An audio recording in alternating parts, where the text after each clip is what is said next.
मैं सभी बुद्ध पुरुषों को नमस्कार करता था, तभी चैत्य में जाता था कि सभी शिवालयों में जाता था, प्रार्थना करता था, पूजा कराता था। मैंने कोई भेदभाव न रखा। अभेद दृष्टि से धीरे धीरे बीज फैला। जो अभेद को देखेगा एक दिन अभेद को उपलब्ध हो जाएगा। जिसने मिट्टी के दियों का हिसाब रखा वह दियों को ही पड़ा रहेगा। जिसने ज्योति देखी वह एक दिन ज्योतिर्मय हो जाएगा। तुम जो देखते हो वही हो जाते हो। दृष्टि एक दिन तुम्हारे भीतर की सृष्टि हो जाती है। बुद्ध कहते हैं आज यह जो चमत्कार हुआ है इसका बीज बड़ा छोटा है। अब समझना, मैंने इसलिए कहा कि दो तल पर यह कथा।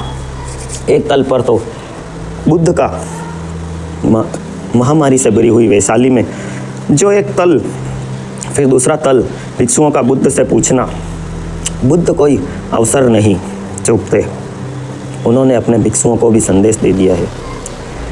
कैसा प्रभाव होना चाहिए? अभी तुम अमृत को उपलब्ध करना चाहते हो, मृत्यु के विजेता होना चाहते हो, वस्तुतः जिन होना चाहते हो तो भेद मत करना।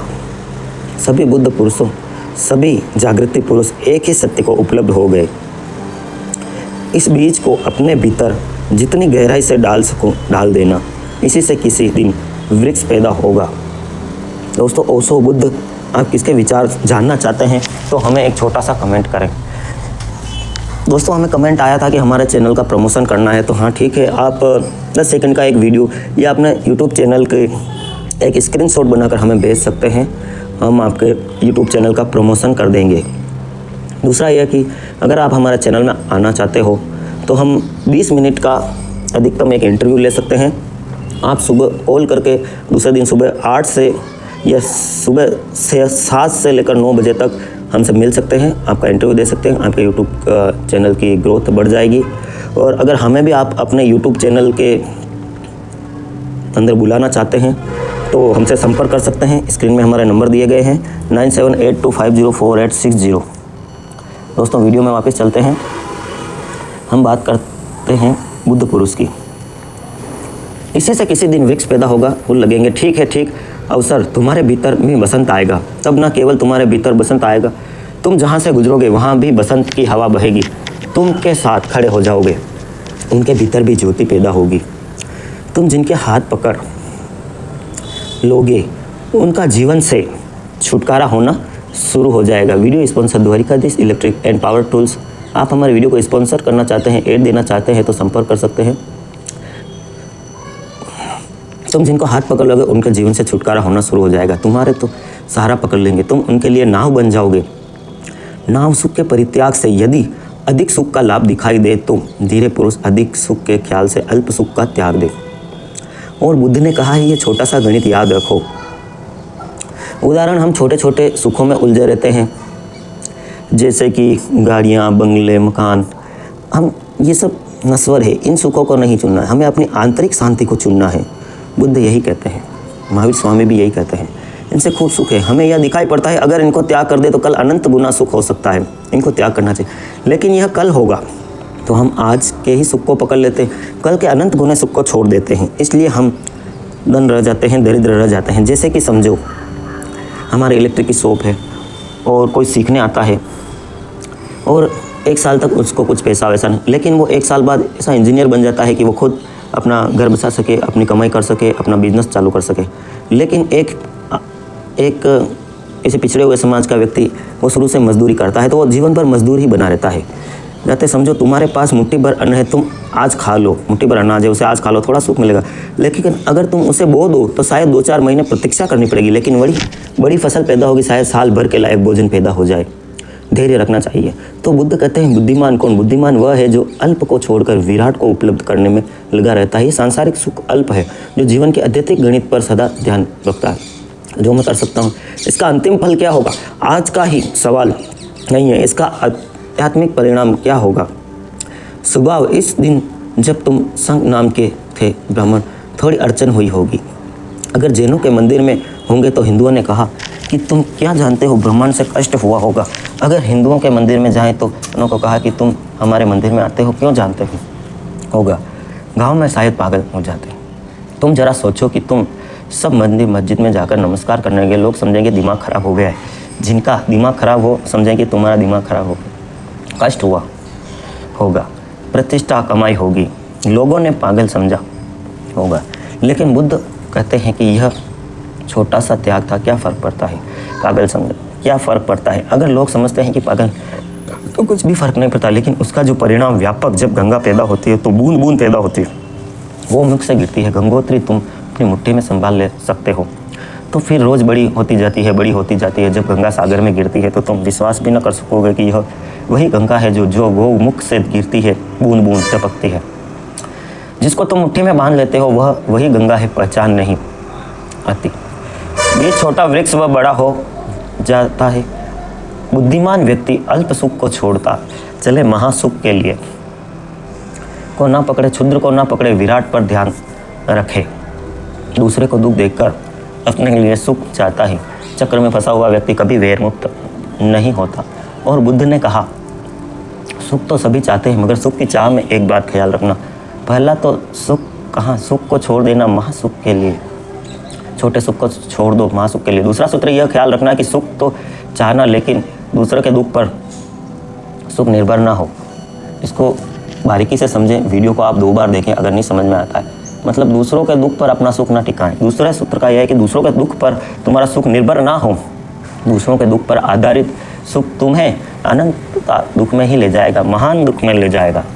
हम जो जीवन में दुख भोग रहे हैं वह हमने कभी ना कभी इन सुखों की आकांक्षा में पैदा कर लिए थे, जिनके कारण हमें दूसरों को दुख देना पड़ता है। दूसरों के लिए खुद एक दिन स्वयं को गिराते।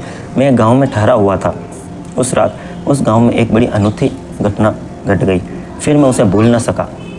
छोटा गांव, बस एक ही ट्रेन आती और एक ही ट्रेन जाती। 2 बार स्टेशन पर चहल पहल होती। आने वाली ट्रेन दिन को 12 बजे आती, जाने वाली ट्रेन रात को 2 बजे स्टेशन पर। कुछ लोग, स्टेशन मास्टर, एक पोर्टर है, एक आदमी क्लर्क, कोई ज़्यादा यात्री आते जाते भी थे। मतलब इस कहानी में ये बताया गया है कि दूसरों के लिए खड्डा खोदना, और कैसे वो जिसने खड्डा खोदा वही उस खड्डे में गिर गया। साथ स्टेशन पर आया, 2 बार अपने बैग में देख लेता। कोई व्यक्ति आया, उसके बैग में कुछ था, वो 2 बार देख रहा था। स्टेशन मास्टर को संदेह हुआ, बहुत प्राचीन बात है, शक हुआ कि कुछ बड़ा धन लिए हुए है। वो बैग को बार बार देख रहा था, रात का समय था तो एक क्षण को से छोड़ता भी नहीं। आदमी देखने में धनी मालूम पड़ता था। रात को 2 बजे ट्रेन जाएगी। Video sponsor Dwarkadhish electric and power tools Fatehnagar.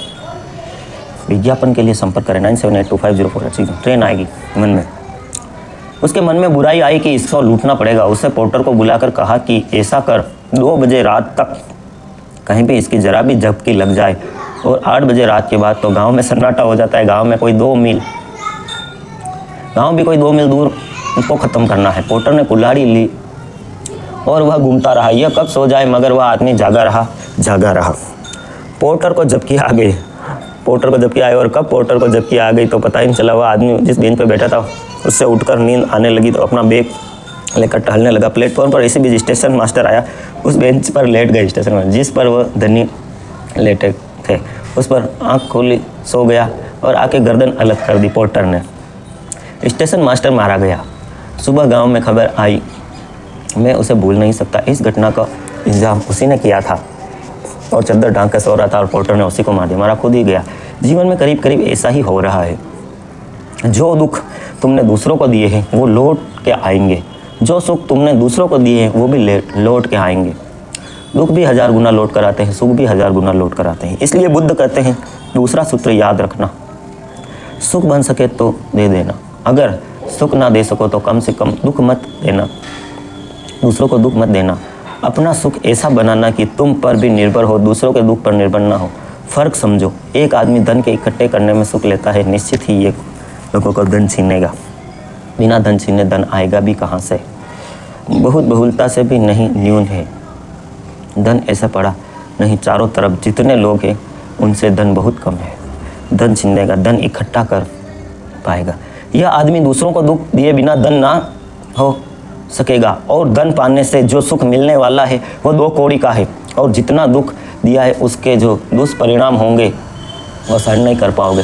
अनंत समय तक प्रतिक्रिया होगी, वे बहुत गंभीर भयंकर। एक दूसरा आदमी ध्यान में सुख लेता है। ध्यान और धन में यही खूबी है। ध्यान जब तुम करोगे तो तुम किसी का ध्यान नहीं छीन सकते, तुम्हारा ध्यान और बढ़ता जाएगा। नहीं तो बुद्ध कहेंगे, अगर ध्यान और धन में चुनना हो तो ध्यान को चुनना, ध्यान से आप किसी का बुरा नहीं कर रहे, यह सब प्रतियोगी, इसी किसी की स्पर्धा में, इसमें कोई स्पर्धा नहीं है, तुम्हारा आनंद बढ़ता जाएगा। आनंद की बात यह है कि तुम जितने आनंदित होते हो, अनायास तुम दूसरों को भी आनंद देने में सफल होने लगोगे, समर्थ होने लगोगे। दोस्तों, वीडियो को आप लाइक ज़रूर करें और शेयर ज़रूर करें, और अगर इसमें से कुछ भी समझ में आ रहा है तो एक छोटा सा कमेंट जरूर लिखें। फूल खिलेगा, गंध निकलेगी, हवा बहेगी। जब तुम्हारे ध्यान सघनीभूत होता है तो तुम्हारे चारों तरफ गंध उठेगी। सुख ढूंढोगे तो सुख मिलेगा। ऐसा सुख खोजना जो किसी के दुख पर आधारित ना होता हो, यही बुद्ध की मौलिक शिक्षा है। और फिर अल्प भी सुख मिले, आज अल्प भी शायद छोड़ना पड़े, कल के महासुख के लिए तो उसे भी छोड़ना पड़ेगा। अल्प मिले तो अल्प ले लेना, अल्प छोड़ना पड़े तो छोड़ देना। मगर एक ख्याल रखना, जीवन का पूरा विस्तार ख्याल रखना, चीज़ एक दूसरे से संयुक्त है। अंतिम परिणाम क्या होगा उस पर ध्यान रखें। आपने कोई छोटी सी चीज़ चोरी की, उसका अंतिम परिणाम क्या हो सकता है? आपको सज़ा मिलेगी, आपको नीचा देखना पड़ेगा जब भी आप पकड़े जाओगे। लेकिन ध्यान अगर आप करोगे तो उसका अंतिम परिणाम सुखपूर्ण होगा। इस जन्म के साथ अगला जन्म भी सुधरेगा। ऐसा सुख कमाना जो तुम्हारा अपना हो, जिसके लिए दूसरों को दुखी नहीं करना पड़ता। अब एक आदमी को राजनेता बनना है तो वह उसे दूसरों को दुखी करना होता है। अब इंदिरा और मुरारी दोनों के साथ सुखी नहीं हो सकते, इसका कोई उपाय नहीं, कोई भी ना कोई दुखी होगा। सो कहते हैं, बुद्ध कहते हैं कि ऐसी दिशा में मत जाना जहाँ कंपटीशन हो, जहाँ किसी को बिना दुखी किए तुम सुखी हो ना सको। हजार और उपाय है जीवन में आनंदित होने के लिए। अब एक आदमी बांसुरी बजाता हो, इससे किसी का कुछ लेना देना नहीं, यह अपने एकांत में बैठकर बांसुरी बजा सकता है। एक आदमी नाचता हो, वह एकांत में नाच सकता है। एक आदमी ध्यान करता हो, वह एकांत में ध्यान कर सकता है अकेला। इससे किसी से कुछ लेना देना नहीं है। ऐसा सुख खोजना जो निजी है, और ऐसे बहुत सुख है जो जी वस्तु ही तह ही सुख है। क्योंकि दूसरों के सुख ऐसे सुखी होंगे, ऐसे सुखी हो सकते हैं। दूसरे वक्त पीड़ा बनी रहेगी, दूसरों को दुख दिया है बदल आता होगा, प्रतिकार होकर रहेगा, दूसरा भी क्षमा नहीं कर देगा। इसलिए बुद्ध कहते हैं वैर चक्र पैदा हो जाता है, विषय सर्किल पैदा हो जाता है, दुष्ट चक्र पैदा हो जाता है। तुम दूसरों को दुख देते हो, दूसरे तुम्हारे दुख देने को आतुर हो जाता है। फिर इस श्रृंखला का कोई अंत नहीं।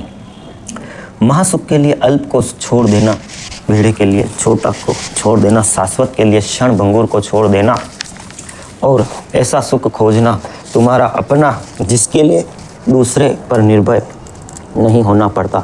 जब तुम स्वतंत्र हो गए, वही मुक्त जीवन के आधारशिला है। Video sponsor Dwarkadhish electric and power tools.